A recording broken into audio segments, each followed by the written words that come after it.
When I first came here, we were, a hippie, back to nature, self-sufficient thing.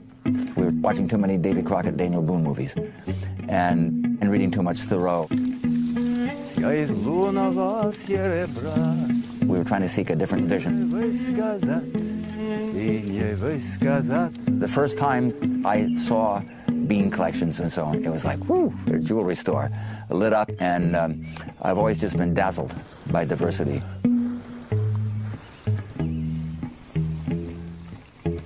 I don't like people that are all straight, all gay, all communist, all Christian. Let them all be there, and absolutely the different kinds of seeds.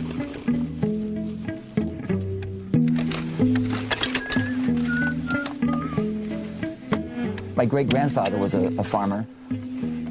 Looking through our family photo album, I just wish that I could somehow step into that photo, say, "Hi, great-grandma, that's me, Billy," and can I have some of these? And because I know for a fact that 90-something% of the things are now extinct.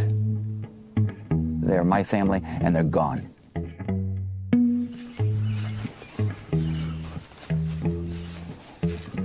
I have this horrible vision someday that the Creator would look down and come look around and say, "Well, where is this? Well, where did that go? I created this. Where did it go? How come it's not here?" I see myself as Noah, not God. Noah didn't get to decide whether the crocodiles came on the ark or not, or the black flies. His job was to load them on, okay? That's my job. I have thousands of varieties that I'm maintaining. People of the future, plant breeders and gardeners, they will decide, what the heck did Will save that for? I don't get to make that decision. My job is to keep these all on the ark, keep them alive for 40 days and 40 nights until the flood's over. I may discover 10 years from now that seed will be in huge demand because it has in its genes some resistance to some disease which is only now evolving. In many, many cases, what I've got is not available anywhere else. It's my sweetheart. The year that I fail to grow a variety is the year it is lost to me. And in some cases, perhaps lost to the planet. Some of these things are right on the edge of extinction.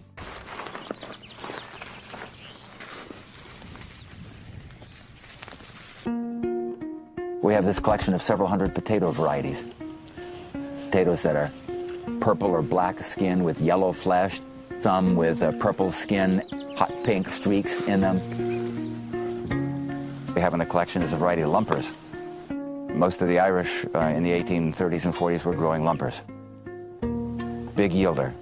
And none of those varieties had any resistance to late blight. This is the potato that killed 1 million Irishmen because of the fact that there were 1 or 2 or 3 varieties that were totally vulnerable.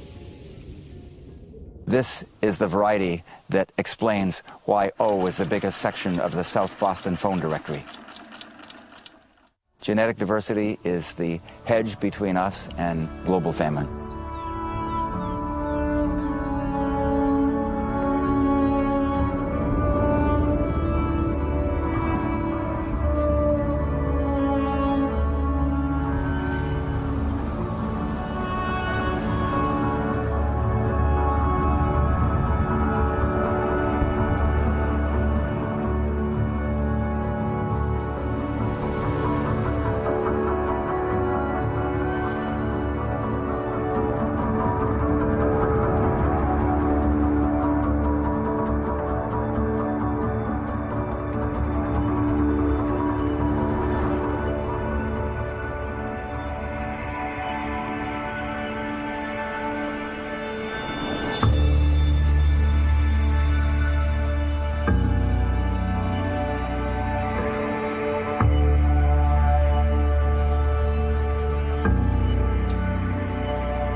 Diversity in our seed stocks is as endangered as a panda or a golden eagle or a polar bear right now.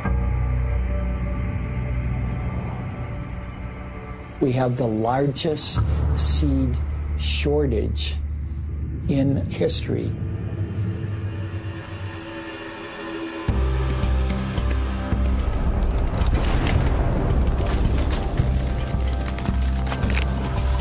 is this beautiful dance between the plant and the humans that find each other and make a culture possible. In Mesoamerica, over 10,000 years ago, corn found humans and humans found corn. Corn really is this beautiful co-creation between plants and humans. The domestication of corn was centered in the Oaxacan Valley of Mexico. The incredible evolutionary leaps that we took with corn is a miracle.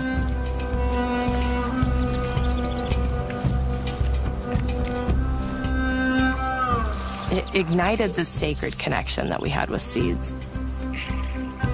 Corn seeds moved along the entire spine of the Americas. It became this revolution. It became this new way of being able to feed ourselves. It's what fueled you from a small tribe to an empire.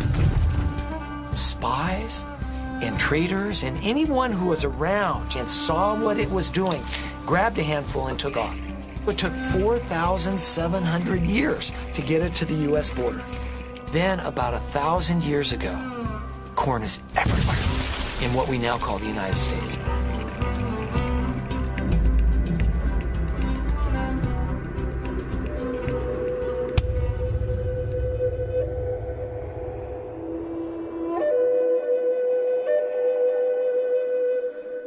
Corn becomes so elastic and adaptive that now we see corn being grown on every continent.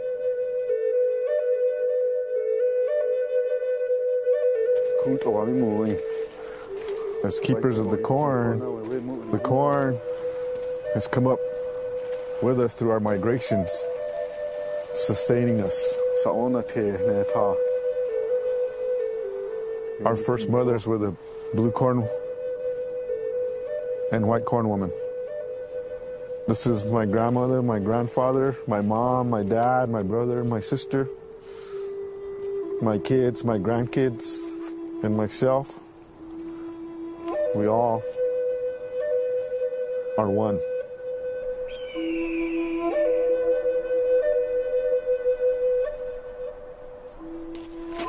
My father said, "Son, never let go of the corn.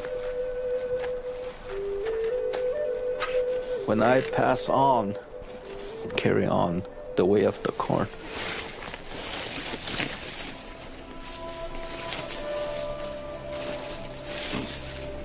I've always been a farmer all my life. From the day that I can remember, I was out there with my grandparents, my uncles, and my father.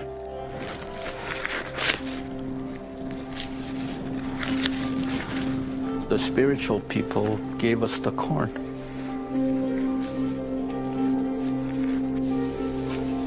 They say when the corn hears you, then they start dancing with you with the leaves fluttering. Crow damage, but we still bring it in. Everything is brought in.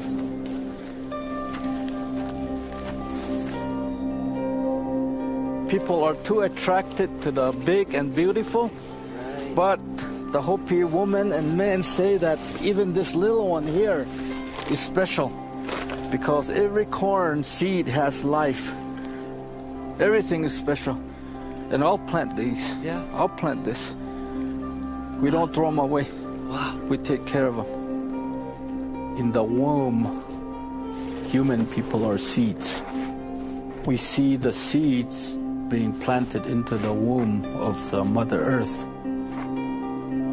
They may be calling me Daddy and say, "Daddy, I'm glad I'm here with you," because these are my children.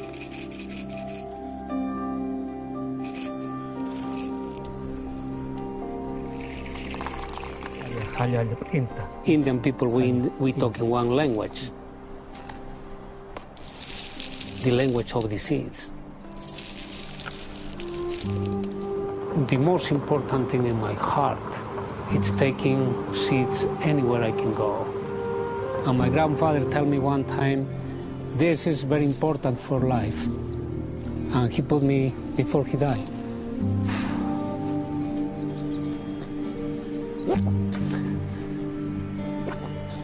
Before he died, he put me held full of the seeds in my hand, and he said, "This is life. And put always in your pocket, because if you have seeds in your pocket, you can walk and you can eat the seeds. But if you have money, you cannot eat the money." This is gold. Seeds, they are our own medicine. When we have to eat, we give a little bit to the earth.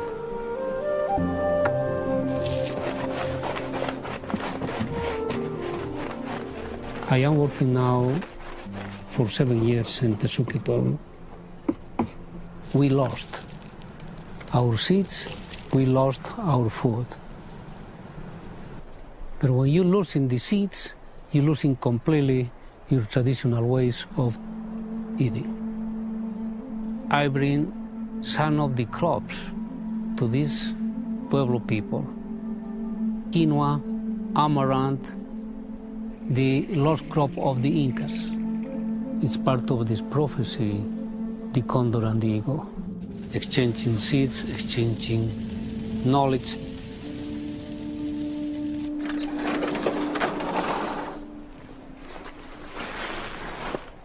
In all these bags you see, we have different type of the seeds. This salary was no one seed. 7 years, we fill up with our work, with our sweat. And this is food for the future. The seeds, they are not very happy because they are one in the top of the other one. They are beginning to tell us we need a new house. A place where they can have a home like us.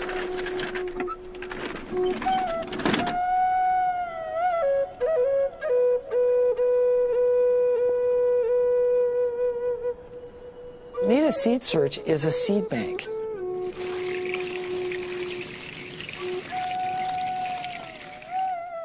Most of the seeds came to us through Native Americans. As modern creatures, we're in debt to that. They were the last expression of these stewards going back thousands of years that took care of these things and made sure that we got them.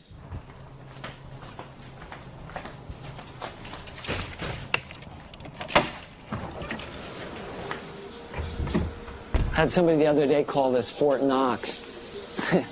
There's just so much wealth in here. It's about 2,000 different varieties of invaluable agricultural crops. All 38 generations, all this energy comes down into the seed, you get a hold of it, and then all the future and the millions more that can come out goes out. And you're at that point when you hold those seeds in your hands. Right here is the mother corn. This is the ancient ancestor from which all corn came. And that's what we're losing. I mean, we just don't have the time left, again, on this small planet to recreate all this stuff. That's why it's so invaluable. Once it's gone, it's gone. Seeds are living embryos. They do have a lifespan.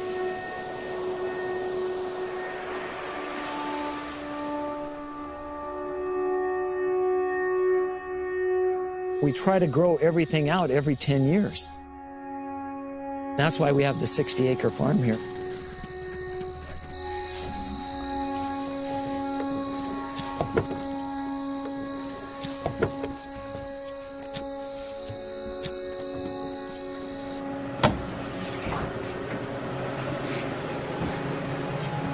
We are hugely vulnerable with all of those seeds. You think about crimes against humanity, blow up a seed bank in war. It becomes an immediate target to weaken a country. When we invaded Iraq, we destroyed that seed bank, and we destroyed that garden, and we destroyed that repository of the great ancient seeds that had been collected by that government for the benefit of mankind.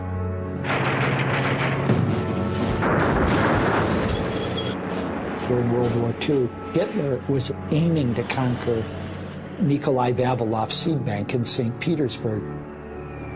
and the people associated with that seed bank hold themselves up in the building and kept those seeds protected, even though they were starving to death and missiles and bombs were landing all around them.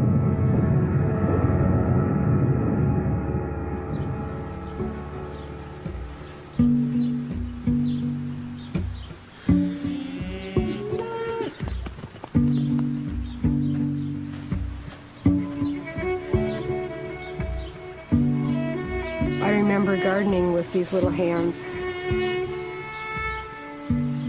Now they have gardens of their own and children of their own. If there's no one to pass that seed on to, that living link and that living seed is lost. These are Grandpa Ott's morning glories, the seed that started the whole movement. When we started Seed Savers in the 70s, we didn't have anything. We just had an idea and a dream. So we had thousands of beans in my living room. It was now our responsibility to keep all those bean varieties alive. What we've saved over those years is irreplaceable. And if we hadn't started then, we would have lost a lot more. It's always amazing to me when we started out with 2 varieties of seed, and now I'm here looking at over 24,000 accessions of seed that we're permanently maintaining at the seed vault. All of our seeds are in airtight foil packs, so they're not maintaining any moisture. We also store a backup collection at the seed vault off the coast of Norway at Svalbard. Svalbard has been called the Doomsday Seed Vault. The idea is that if one of these asteroids hits and causes a tsunami that wipes out a part of the world, or there's catastrophic cultural and economic collapse, you know, we see all the seed banks in the world looted just for food. The idea was to have a backup, like the ultimate backup, just in case this seed bank is destroyed and they need their seeds back. But the problem with it is that we think that we don't have to worry about this now. It gives a false sense of security. All the gene banks, they are all arcs. Ultimately, life does not go on an arc. I'm not confident that any of us have got something long-term in place that can weather the slings and arrows of outrageous fortune that might come our way.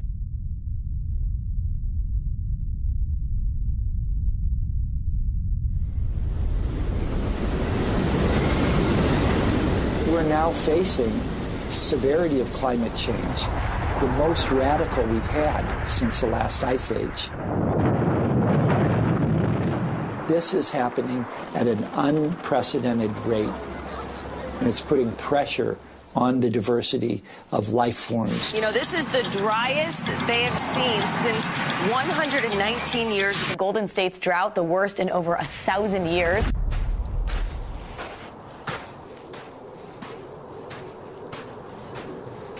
In northern New Mexico, we had a series of drier and drier years. Normally, this time of the year, we're going to get ready for planting, but where there's not any moisture, usually you'll hit a wet spot.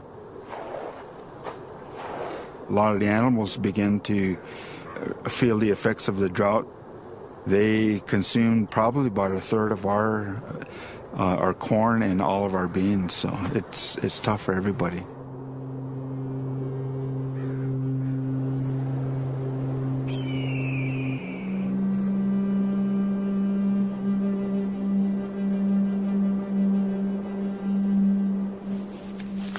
Our corn is among the few places that is environmentally adapted to drought. The Hopi grow corn with no irrigation.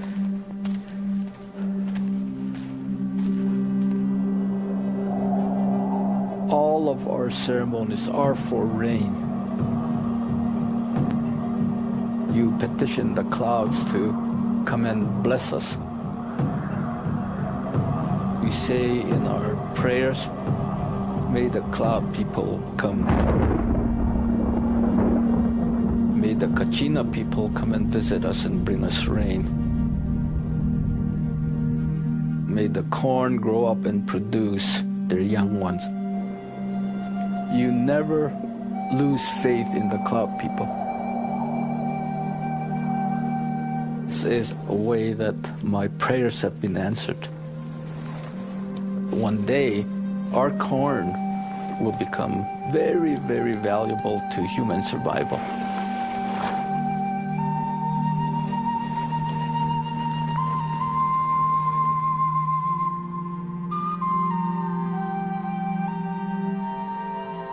I was very, very fortunate when I was a child. There was a fantastic tree. My tree began from a tiny little seed. And I spent hours and hours up in the branches of that tree.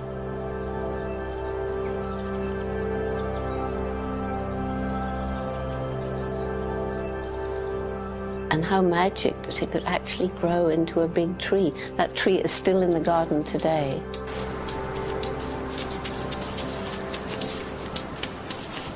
Seeds are so crafty. There is a power, it's a magic. To me, it's magic. It's a life force so strong.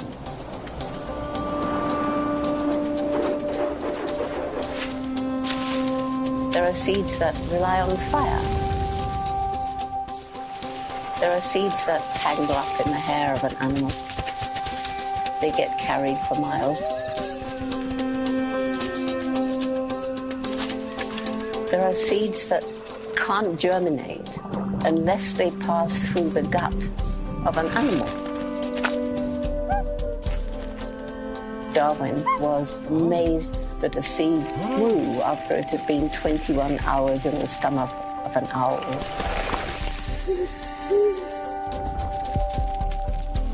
A seed is a doorway between the life of the old plant and its gift to the new plant.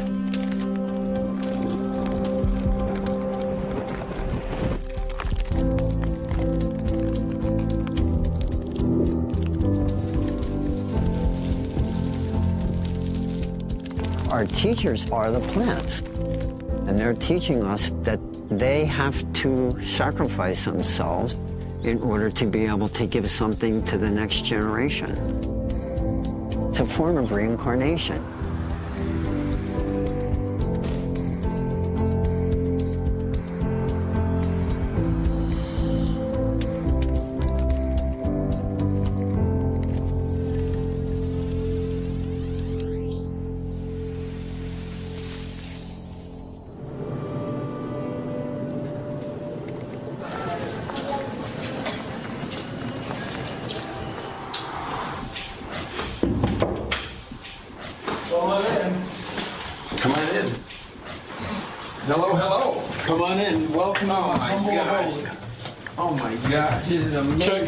Check it out. This is how we roll. That's why they call me the corn. They call me the corn hippie.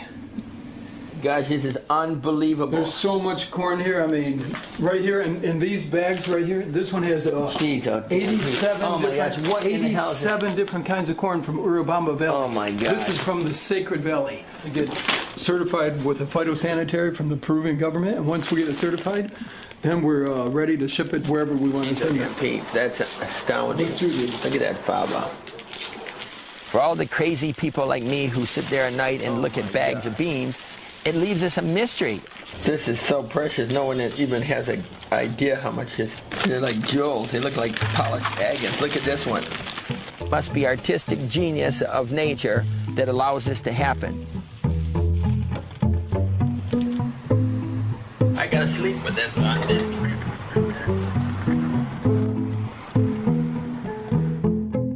When I was 6 years old, my parents asked me what I wanted for my birthday, and I said, well, I want squash. I didn't want a G.I. Joe, and I didn't want a baseball bat. I wanted squash. And I wanted those because I wanted to save the seeds and grow them. My seeds are my kitchen table. My seeds are my way of sharing food with people all over the world. I've been to over 100 countries, collecting thousands and thousands of seeds. Here from Bolivia, looking like a speckled robin's egg. This bean here from Tanzania. One that's coming from Zimbabwe.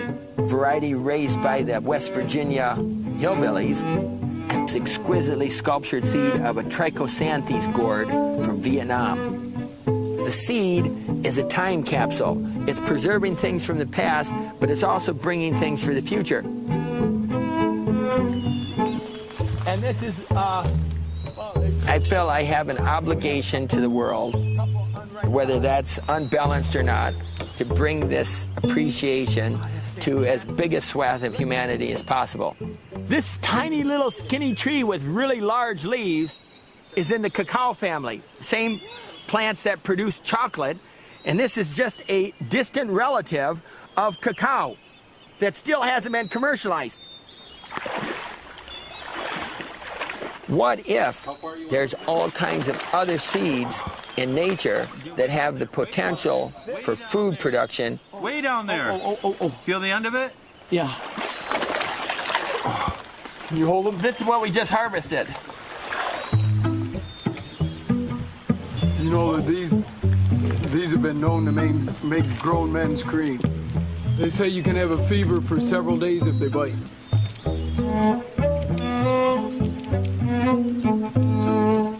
Where is it, right here? Okay, this is called picherina, and it's for being used on cuts and sores, and it almost has the look of iodine. There's about 300,000 species of plants on the planet.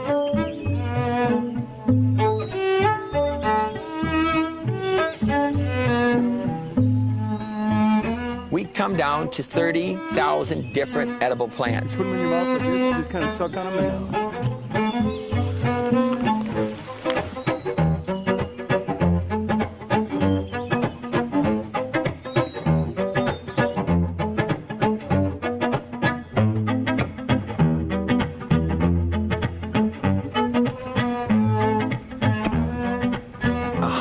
120 are used on a really regular basis.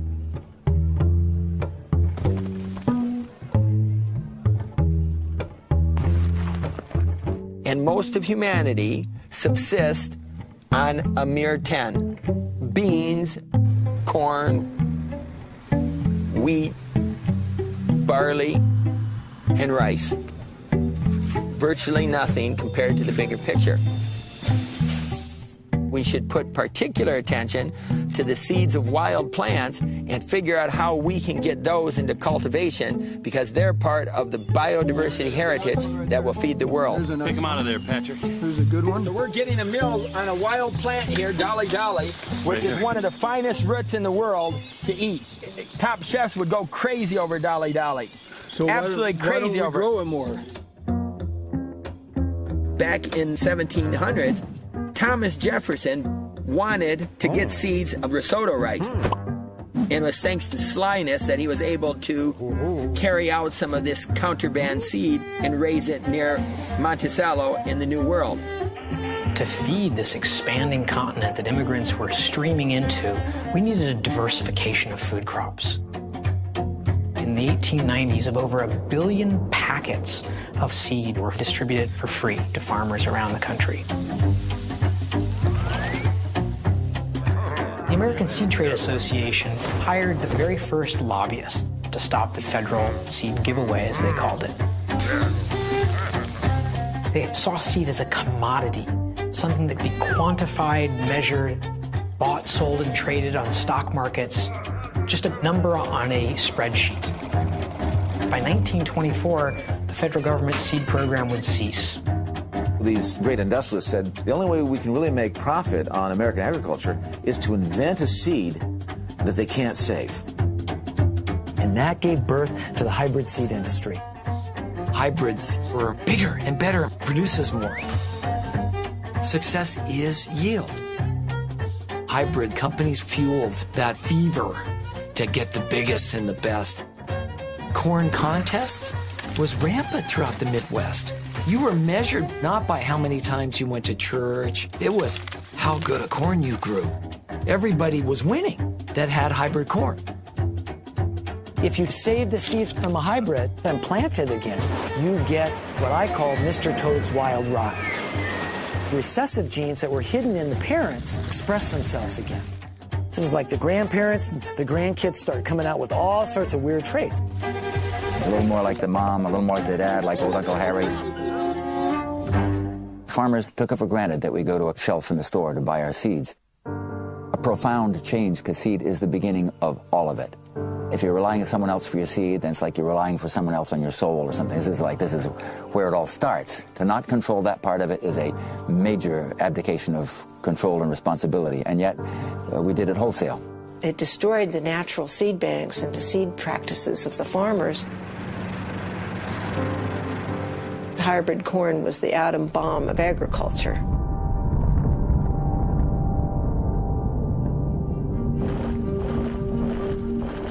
Right after the Second World War, the Green Revolution starts in Mexico.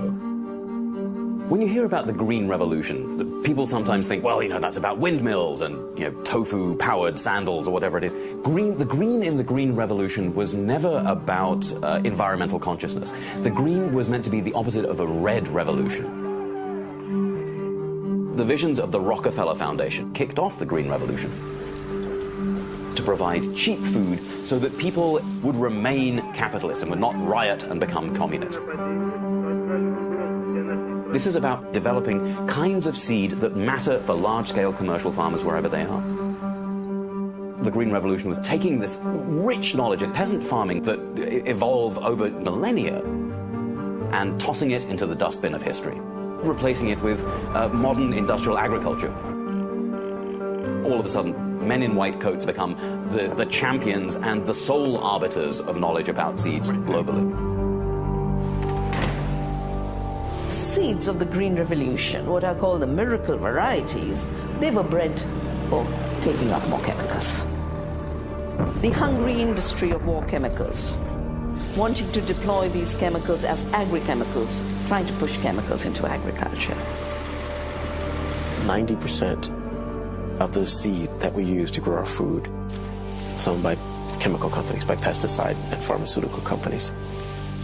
Now there's a huge conflict of interest. When the chemical companies own the seeds, they not only want you dependent on the seed as a farmer, but they also want you dependent on their chemicals. We use 80 million pounds a year of atrazine just in the U.S. Atrazine is demasculinizing frogs and fish. It can completely cause males to develop into females. Atrazine leads to promoting breast cancer. It's associated with miscarriages and birth defects. We should have learned this lesson way back with DDT. And we're just learning it over and over and over and over and over again.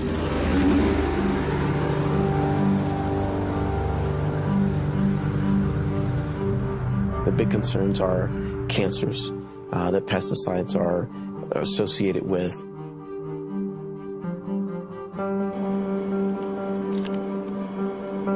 My whole entry into this area was because of atrazine. The actual manufacturer hired me to look at atrazine.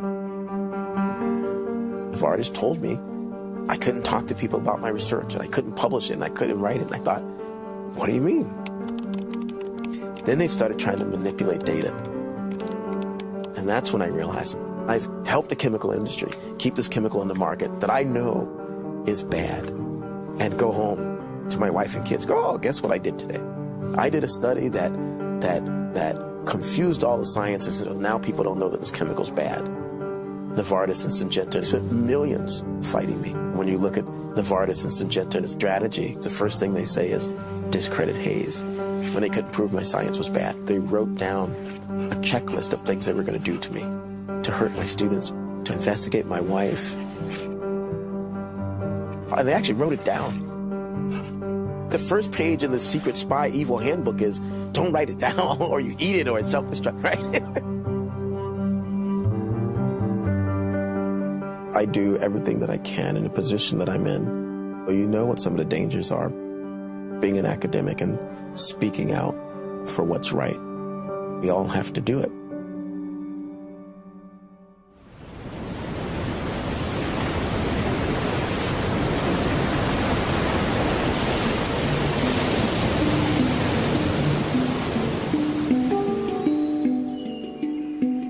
We live in the most self-sustainable place on earth.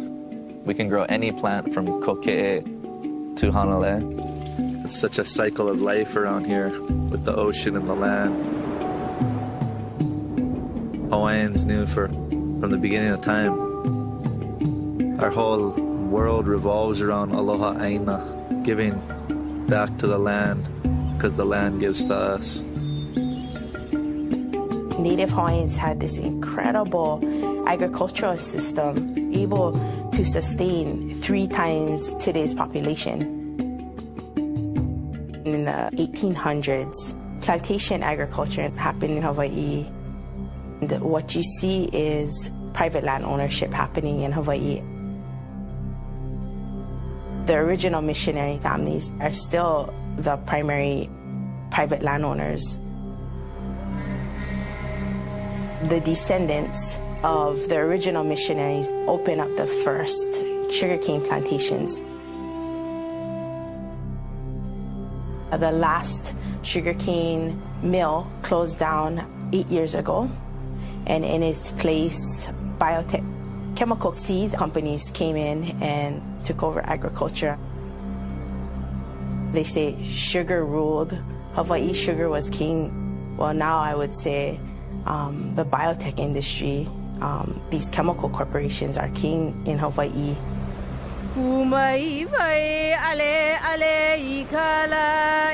I live in a community that consists of pure native Hawaiian native speakers.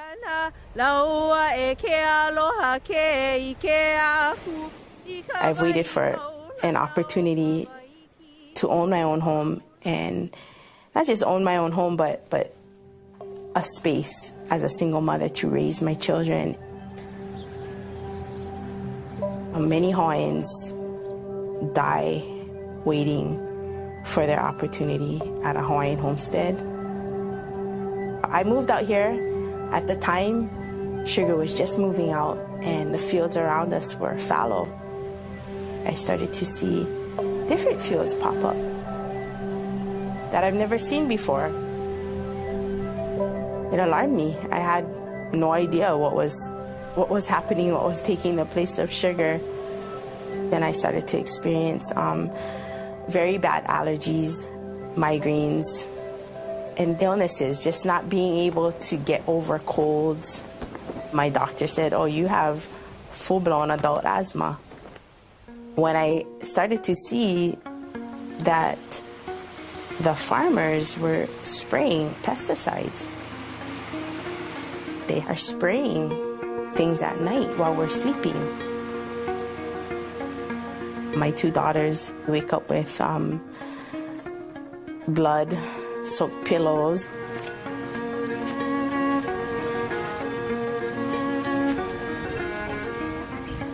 There's hundreds and hundreds of acres where these chemical corporations test their seed. 18 tons of restricted pesticides being dumped right next to schools and neighborhoods.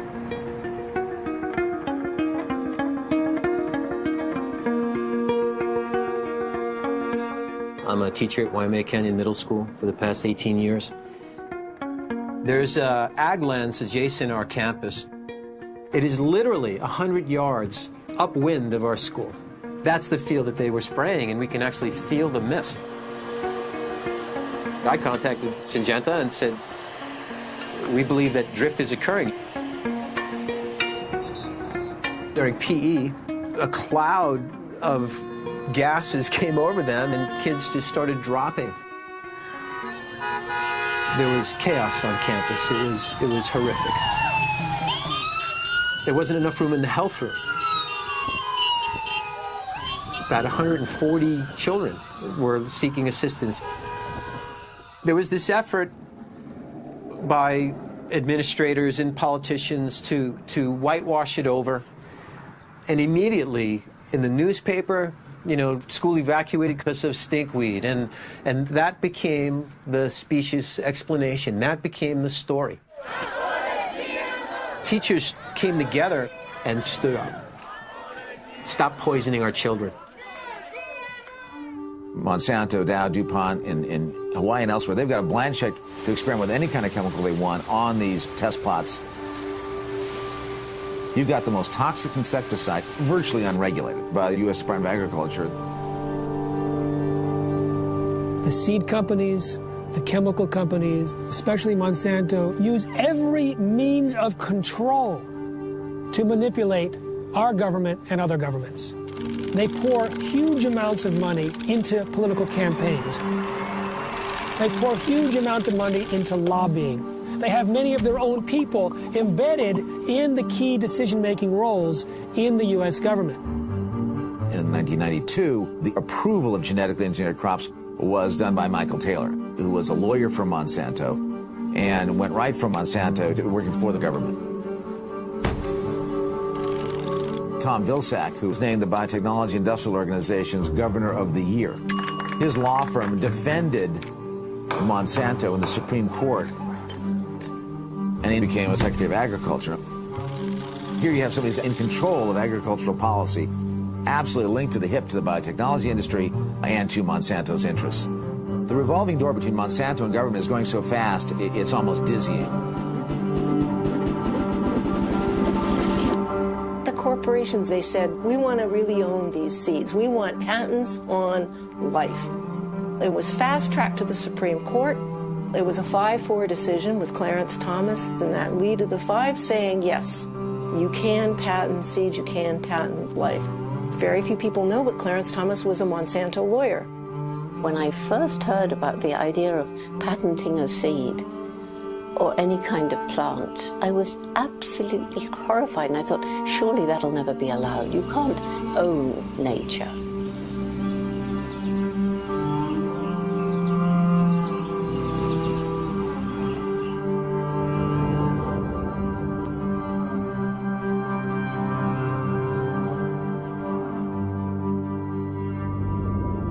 Under Section 101 of the Patent Act, which defines what can be patented in the United States, you can only patent a machine, a manufacturer, or an inventor's composition of matter. And I fail to see how a seed can be either of those. Monsanto takes one gene out of tens of thousands of genes, changes that and says, no, now we own the whole plant. It's one of the most extraordinary giveaways, giving corporations the natural reproduction of all life forms, saying you can make a profit on every one of those reproductions. So they don't just own the seeds. They own all of the offspring of those seeds and patent them forever.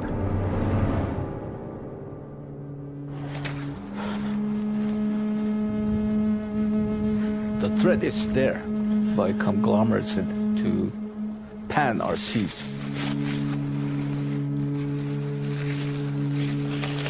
Legally saying they own it because they're the first to patent it. We're the custodians of this knowledge in the corn, and how dare others take it away?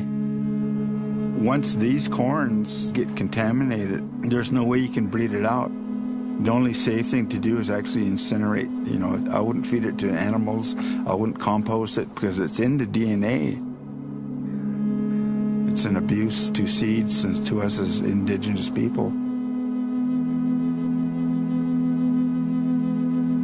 With the GMO seeds that are out there, we need to protect our seeds. We need to save our seeds. And we need to plant them for the survival of our communities and survival of Earth Mom.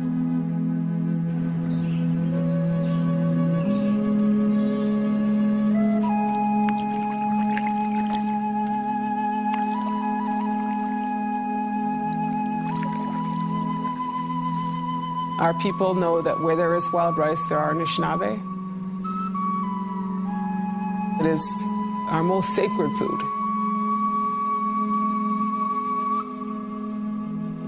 We have harvested this rice for thousands of years.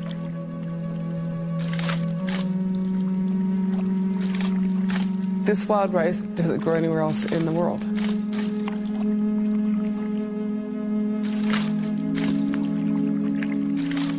We engaged in a battle with the corporations and with the University of Minnesota. The University of Minnesota wanted to genetically engineer wild rice. We were very concerned that would potentially contaminate our wild rice. So we fought them. The first opposition witness out of the gate for 3 years in a row was Monsanto.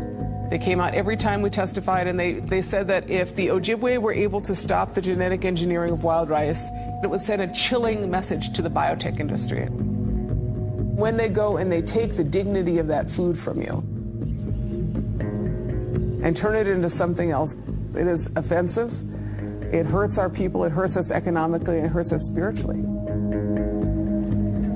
Wild should mean something. And I would assume that that would mean not genetically engineered.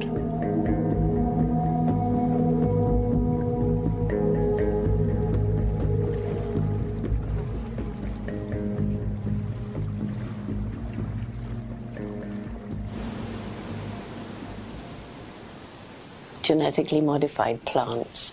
It's doing something which isn't natural in the plant world.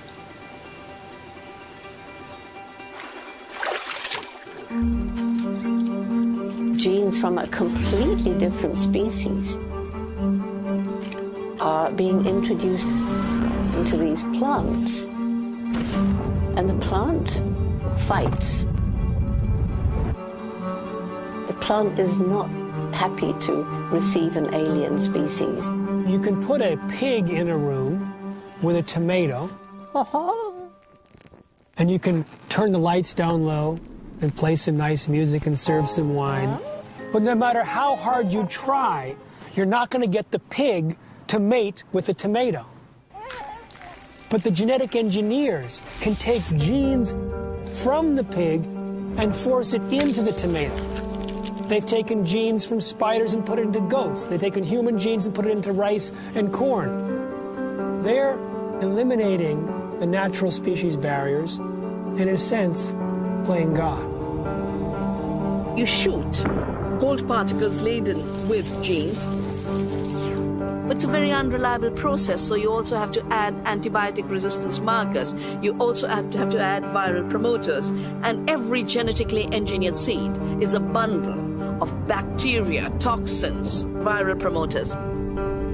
As we remove the barriers between species, mixing these genes and viruses, the threshold also gets broken for the spread of new infectious diseases. A genetically modified seed is the sorcerer's apprentice. We have the capacity to start all this stuff, but we don't have the capacity to stop it. And when we manipulate a species, there's a kind of hubris that we will pay for. You can't see the difference between genetically engineered corn and non-genetically engineered corn. This is not seeable by a consumer.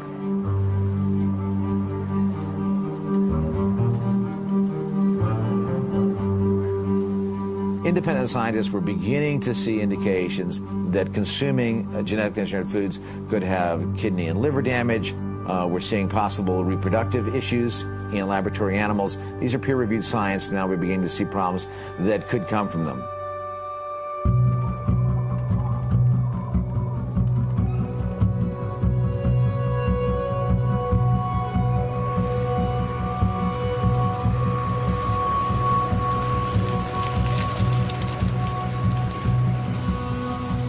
Wheat was the holy grail for companies like Monsanto. If they could have had all the wheat in the United States be genetically engineered, that was really the holy grail.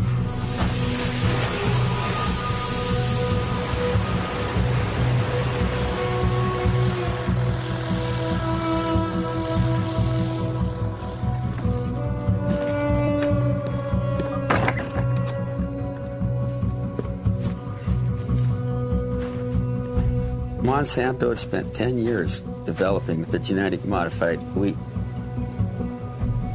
Wheat farmers decided we did not want them to release a genetically modified wheat.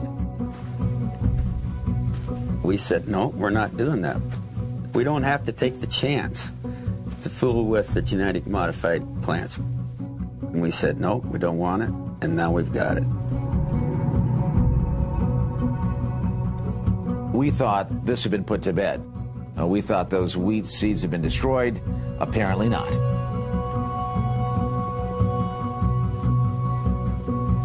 The Department of Agriculture have told us, don't worry, we can keep these seed trials confined. And time again, they have failed to do so, and they have escaped. Once you take that stuff out of the laboratory, there's 1,000 things that can go wrong that lets that seed get away. As far as a duck can fly, they eat seed and they excrete that seed, and that seed grows in a place where it wasn't intended. You can't pull it back. You can't put the toothpaste back in the tube. International wheat markets shut down for months. That cost farmers hundreds of millions of dollars.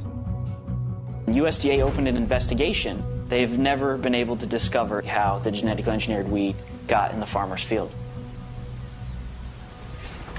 We're fooling with Mother Nature in a way that, quite frankly, may end up not being near as rosy of a panacea as these seed companies want to point out.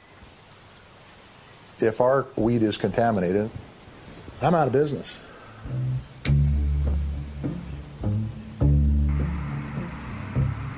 In 1998, we were just beginning harvesting canola in the middle of August.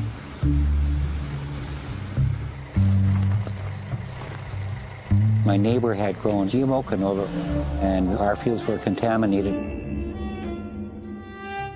And the bus station phoned up, and I thought, that's unusual.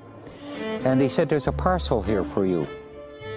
Later on that evening, open it, here's a lawsuit from Monsanto. And I didn't think much of it. Well, what's this? Patent infringement? I didn't even know what that was. Our family lawyer looked at me and said, Chrissy, I think you're in trouble. I said, what for? Well, he said, they're charging you that you have their GMO seeds. And I said, what are GMO seeds?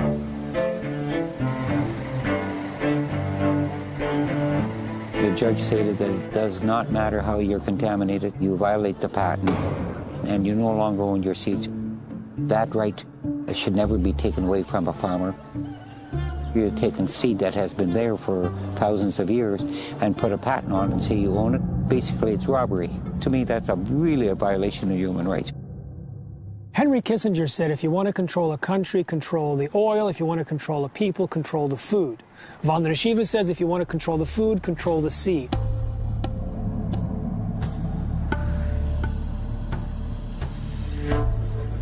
When seed started to become a patented property sold by corporations, you destroy seed freedom.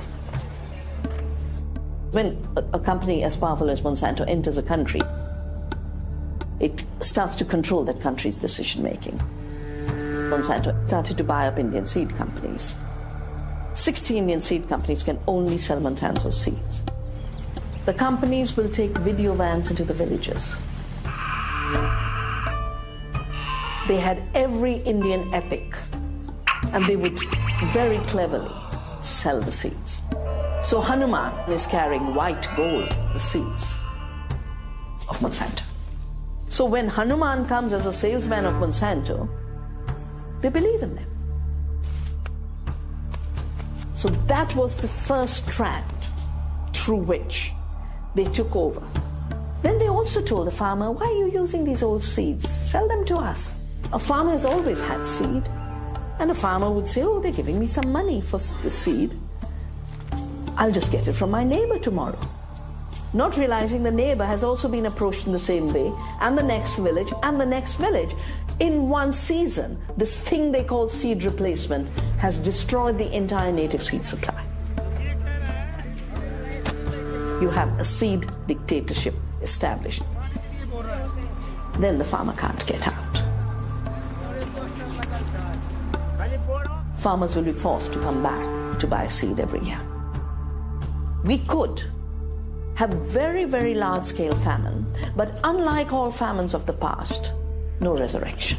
Because every famine of the past, seed was always there. This time's famine will be based on a seed famine.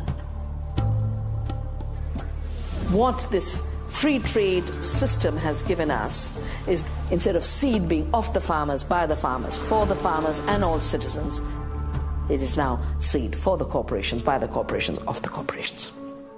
NAFTA will create the world's largest trade zone and create 200,000 jobs in this country. When NAFTA was introduced between the United States and Mexico, all of a sudden, the U.S. was selling subsidized corn into Mexico that was below the cost of production in Mexico, forcing a couple of million farmers off their land. We planted the seeds of that migration. A lot of that corn is contaminated with transgenics.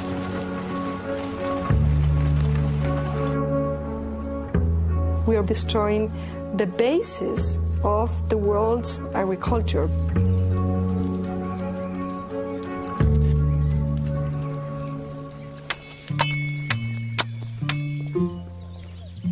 Oaxaca is the region of Mexico where subsistence agriculture holds on. The subsistence agriculture is slowly being phased out. But if that agriculture is gone, we have lost that resources for our future. Nuestra dieta ha sido nuestras plantas, nuestras semillas, nuestras frutas.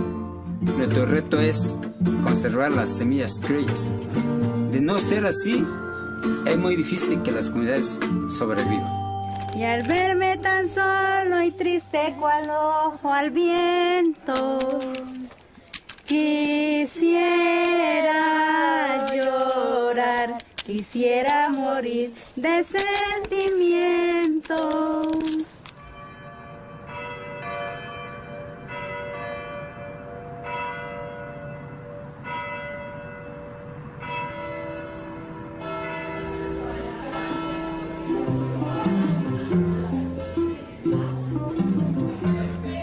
Itanoní es una puerta en las para tener acceso al conocimiento del mundo de los maíces de los pueblos abuelos. Estas las clásicas. Aquí traigo 8 clásicas. Que en México las tortillerías tradicionales están desapareciendo.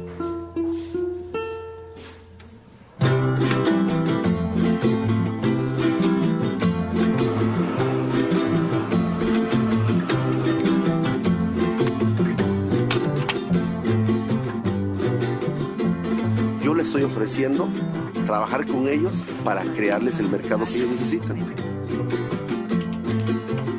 El maíz que nos sobra le vendemos al restaurante Itanone. Se vuelve uno famoso, pues. Eso, sí, por el maíz, pues. Este tesoro solamente se puede conservar reproduciéndolo.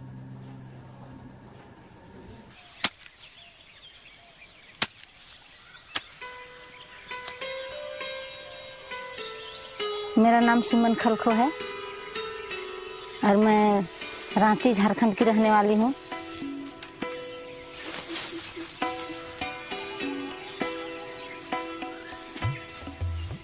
बेटी हूँ, मैंने पली बढ़ी हूँ। बाबा विकलांग है तो उनको जब मैं छोटी थी, हम तो अपने जो दादा दादी है वो तो बगल घर की एक दादी थी जो अंधी थी, वो देख नहीं पाती थी, तो उनसे हमको ज्ञान मिला।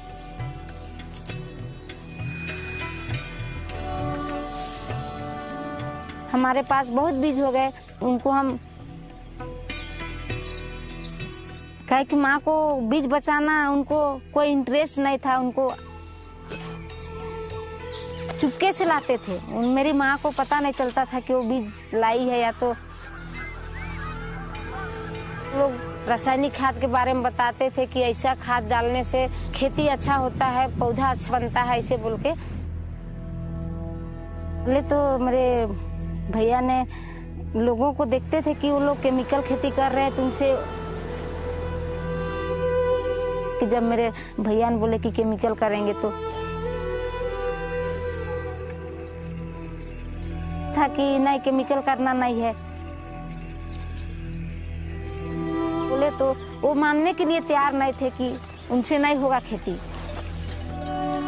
हम लोग को भी कर्ज में डूबना पड़ेगा।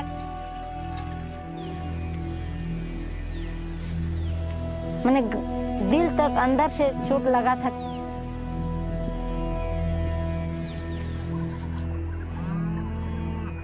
वे बड़े बाबा लगते थे, बैंक से लोन लिए थे, बीज खरीद के खेत में डाले।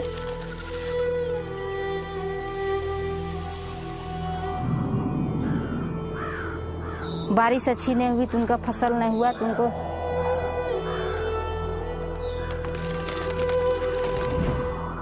उनका दिमाग काम करने नहीं लगा, एकदम पूरा पागल की तरह हो गया।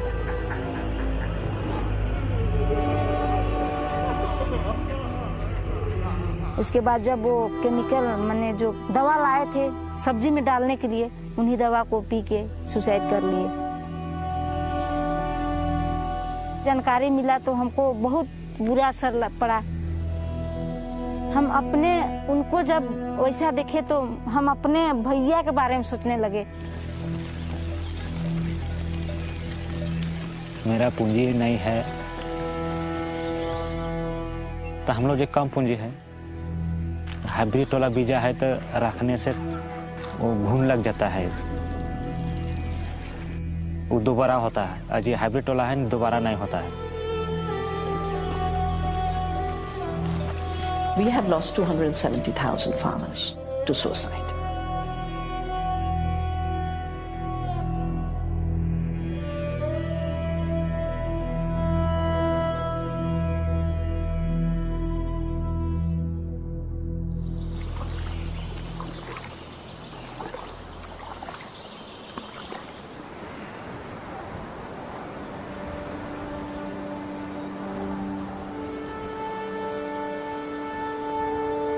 Pioneer DuPont and Dow Chemical, they have all that acreage leased. All the way up from the mountains, all the way down to the ocean. And this is where all the experimentation goes on. This is the dust that's blowing the fields. It blows over the cliff and into our homes.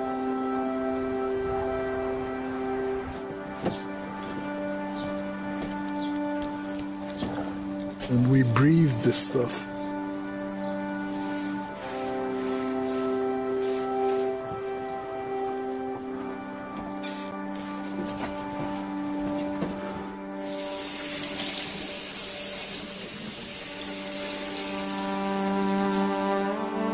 The neighborhood is filled with people who have passed away of some form of cancer.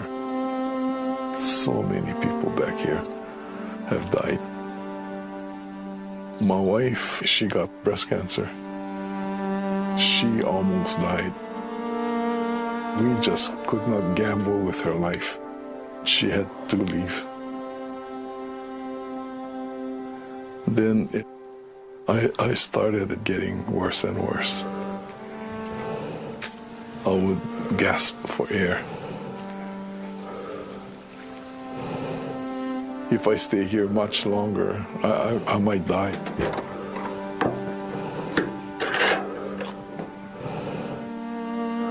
I have to move. I'm getting weaker and weaker, and I can feel it. That's the warning sign for me. These chemical corporations occupy lands that are considered very sacred to Native Hawaiians.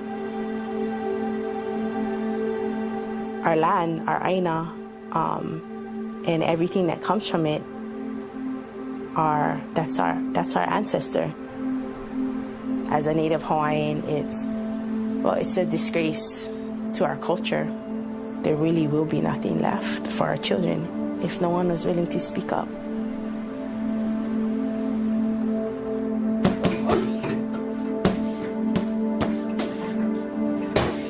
future of Hawaii is all at stake. Everything I love is being threatened.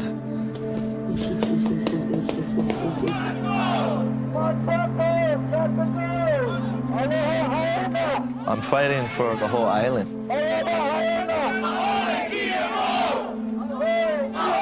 Say something or die.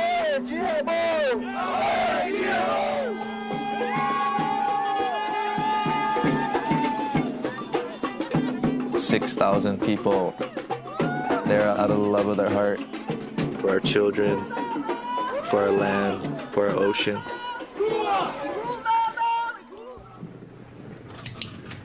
I met with the chemical companies. They would say, no, we're not experimenting with pesticides. They tell me this is safe, there's nothing wrong with this stuff. And could you tell me what you're spraying?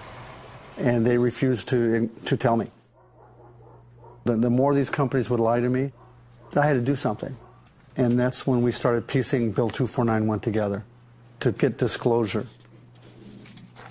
Could any of you disclose to me the amount of general use pesticides that you use on an annual basis?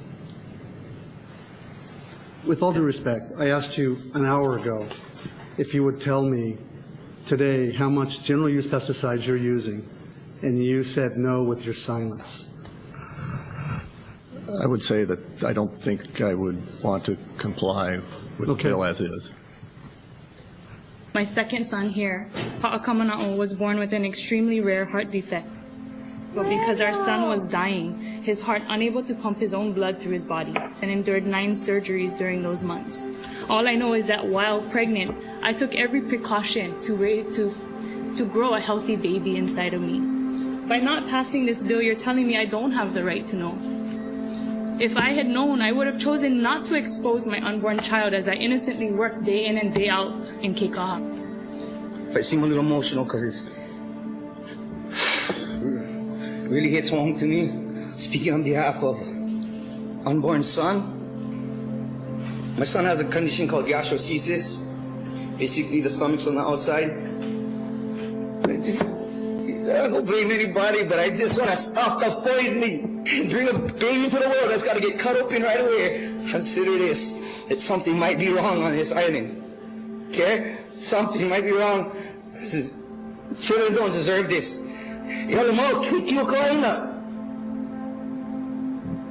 The trust is gone for these companies. The trust is gone. And I don't know how they're going to gain the trust back other than backing this bill and working with the communities, you know what I mean?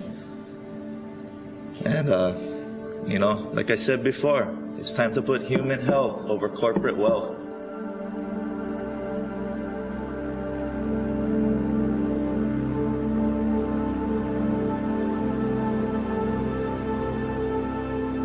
They are suing the county of Kauai for the right to spray poisons next to schools. And these are the largest companies in the world. So we're going to have a huge battle. OMG, GMO, people have a right to know. OMG, GMO, people have a right to know. OMG, GMO. This is a historic battle. They're fighting for a profit. We're fighting for our lives. And those who fight for their lives, do not give up. Do not let down. Never say no. Because we need to know. GMO has got to go. No one said, give me GM food. Anyway, this has never been voted for by any community anywhere in the world. The reason Americans are being condemned to eat GM food is they've been denied the right to know.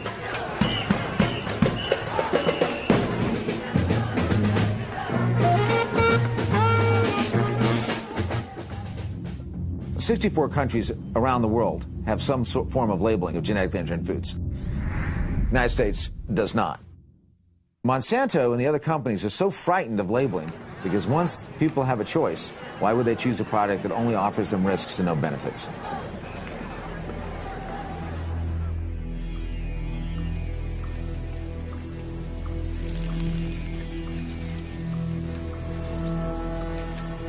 I started Navdanya in 1987.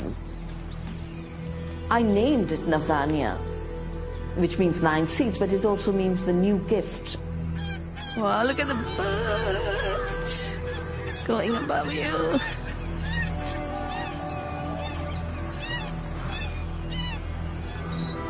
Took inspiration from Gandhi. Gandhi had dealt with the smaller imperialism of the British by taking out the spinning wheel. And he said, we will be free, we will spin our own cloth. And I said, we will save our own seed. The seed will be the spinning wheel of our times. I heard these companies talk about patenting seed and genetic. We will refuse to obey laws that force us to accept GMOs and patents. We have launched a campaign this year for a global alliance for seed freedom.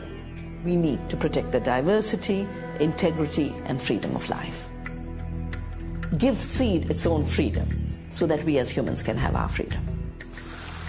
And the work we do through Navdanya is to encourage farmers to grow enough for themselves, to bring respect back for their own seed, for their own farming.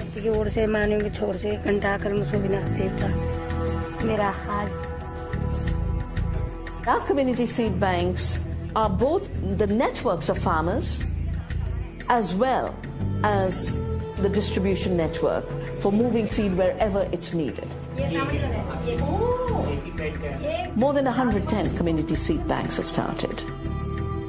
If there's a drought, getting drought-resistant seed. If there's a flood, getting flood-resistant seed. So these are seeds of hope. These are seeds that do not lock you into debt. And we are training the young people to spread seed saving because that freedom is tied up to our duty to the planet and our duty to the future. हमको नवधान्य का पता तो school वंदना शिवा ने ये जैविक खेती के बारे में बता रहे थे और मुझे यहाँ आके कि हम अपना खेती को और कैसे बेहतर कर सके और जो उपज होगी वो हमारे लिए फायदेमंद होगी, हमारे जीवन के लिए स्वस्थ होगी. For the farmer, we're going to honor the land and make it beautiful. And you can only make it beautiful through biodiversity. And only when we have the seeds of biodiversity will the landscape be beautiful.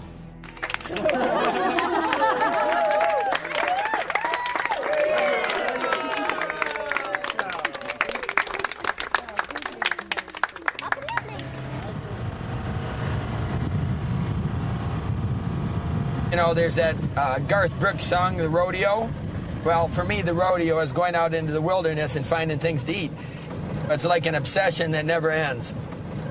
Big, huge treasure hunt. When people say, how do we feed a hungry world? What about the wild things? The devil's ball. We don't want to get the sap.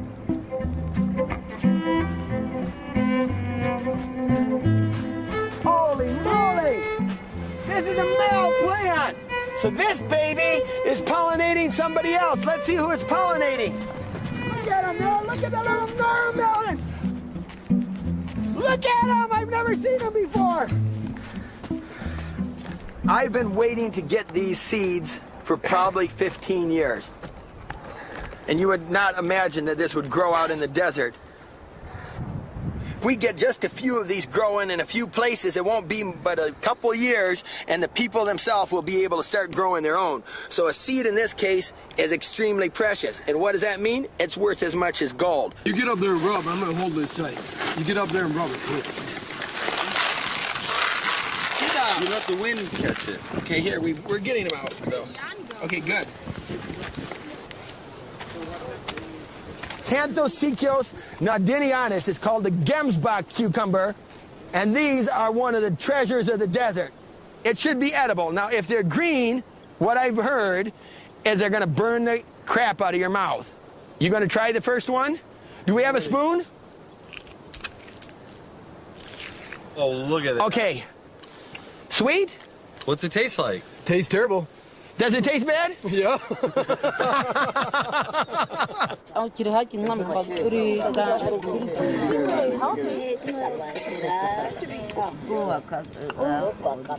So they're cooking them. That gets rid of the hotness in it. Oh, you got to poke a hole in them so they don't explode. Look at that.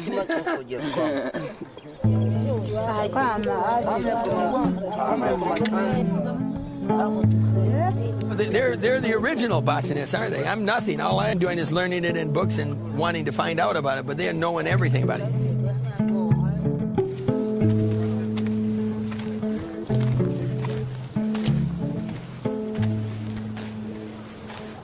It's bigger than he said, probably. There's a group effort digging up this monster. It's incredible.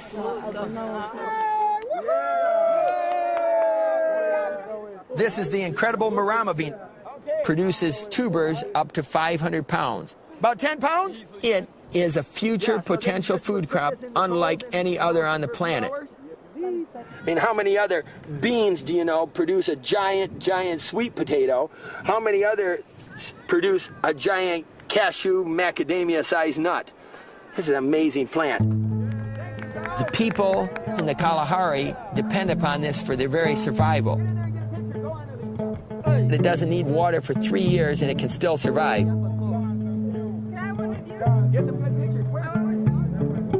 You can go back eons and be like a hunter walking out here when he was just surviving with the elements.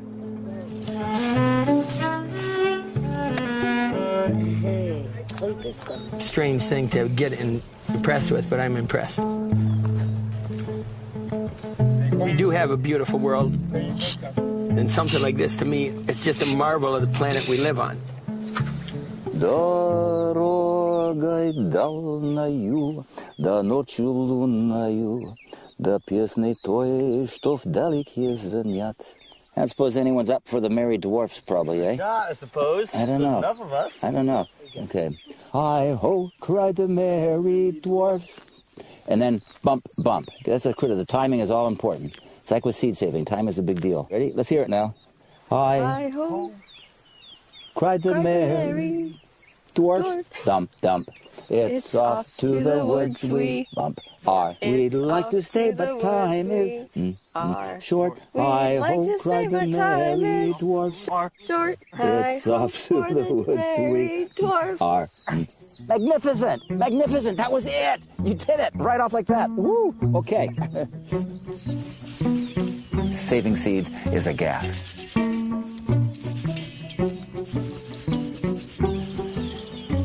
Seed saving is all about sex. And humans are all obsessed with sex, even if it's rutabaga sex.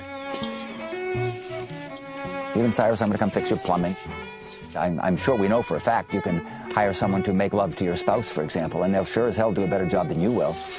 But no, somehow we feel like, nah, I really want to do that myself. Some things are just too important. This is right up there with making love to your spouse.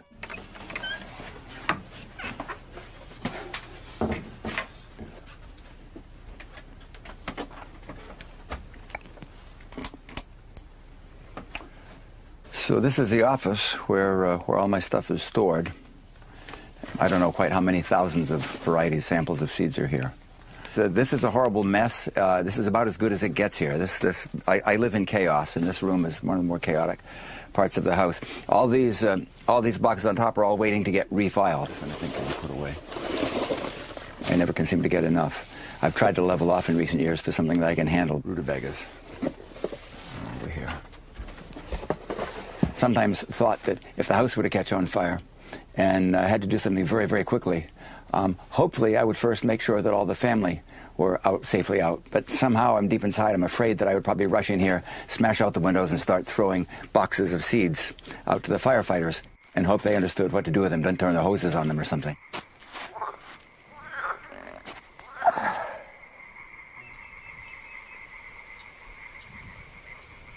I sweat a lot over the things that I lose. No one in the future can save them. They'll already be lost. I see no end in sight, except when I'm cremated. That concerns me sometimes. Who will take this over?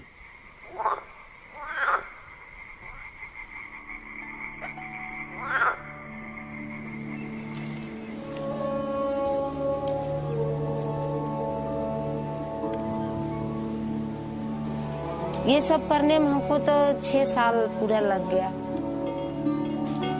और पूरा खेत में खेती लगाना है। मैंने वही निर्णय लिए और मेरा भैया को अपना बीज बचाना चाहिए। ये मेरे भैया मान गए तो हमको ये तो खुशी की बात हुई।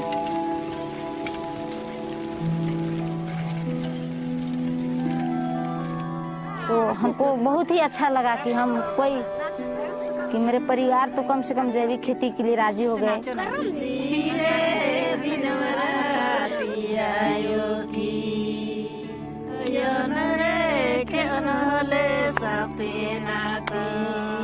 कि हम वहाँ जाएंगे और इसको जो सीखे उनको मैं पूरे अपना क्षेत्र में फैलाना चाहती हूँ। लेकिन ये टोली को के देखिए 10-15 रुपये का उसी में सुमन का नेतृत्व उभर के आया और ये अपने एक हमसे नीचे ये भी अपने समाज का अगुवाई करने के लिए आगे आई है।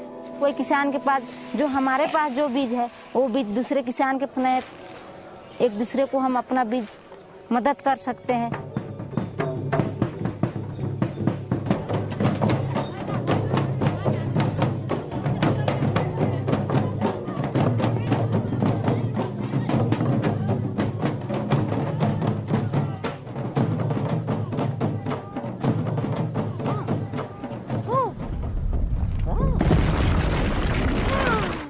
Jack and the Beanstalk is a true story. The idea we all laughed at, that he would trade his pig or his cow or whatever for a handful of beans, is like, what a silly thing is that? But if you think about the potential of the self-replicating system that's in your hand and what it could potentially produce, we should all trade in everything we have for a handful of beans. One of our fairy tales is actually trying to teach us something that's unbelievably important.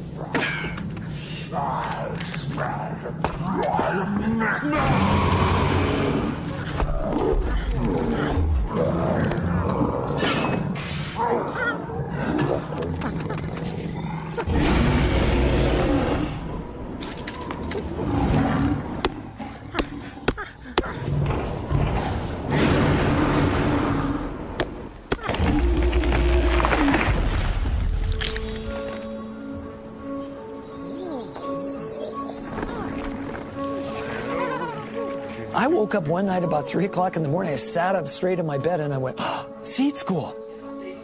We got to teach this stuff. We got to open up a space and teach them what we know to having this resilient fabric again. I'm going back to the 10,000-year-old way of doing it.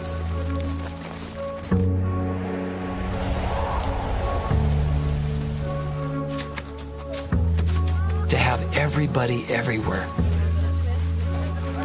saving and storing and sharing their own seeds regionally, the way it always has been done.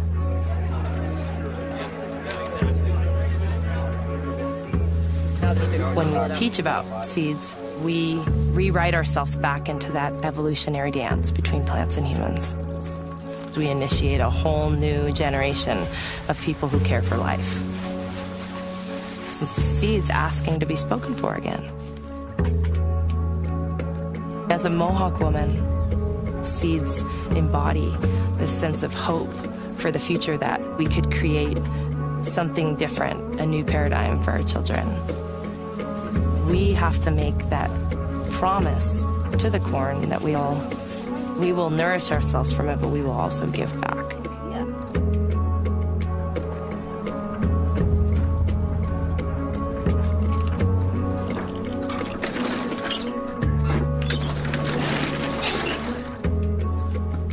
All these seeds, they're going to move his new house.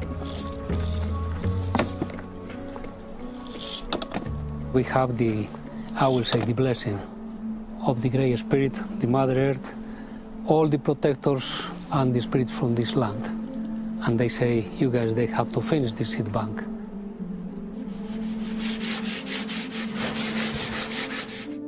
We beginning to making the impact in our pueblo, in our community, stone by stone, or mud by mud, we have this building.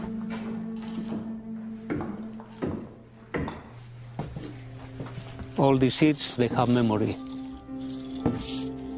They're happy in this moment.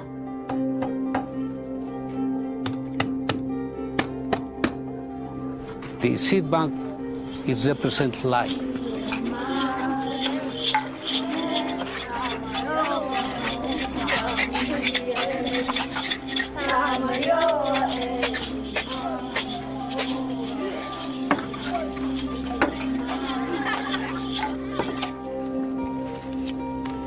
Those young men and women are carrying on the tradition of our community.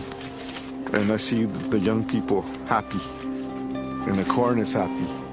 The birds are happy. Because that's who we are.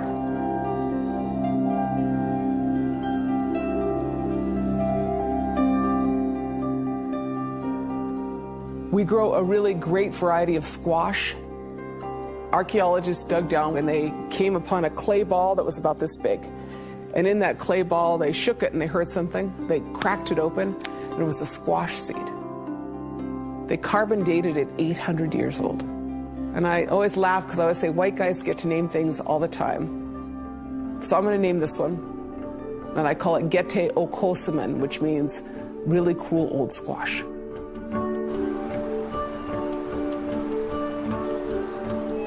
It's time for us to take back that mana. It's so important to get back to our food source. Take back that ability to self-sustain as our ancestors once did. This food forest here could feed hundreds of people.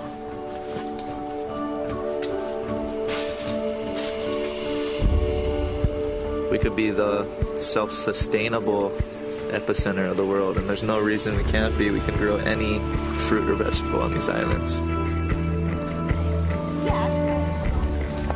We planted 21 banana trees today. As a team, as a family, you can accomplish anything.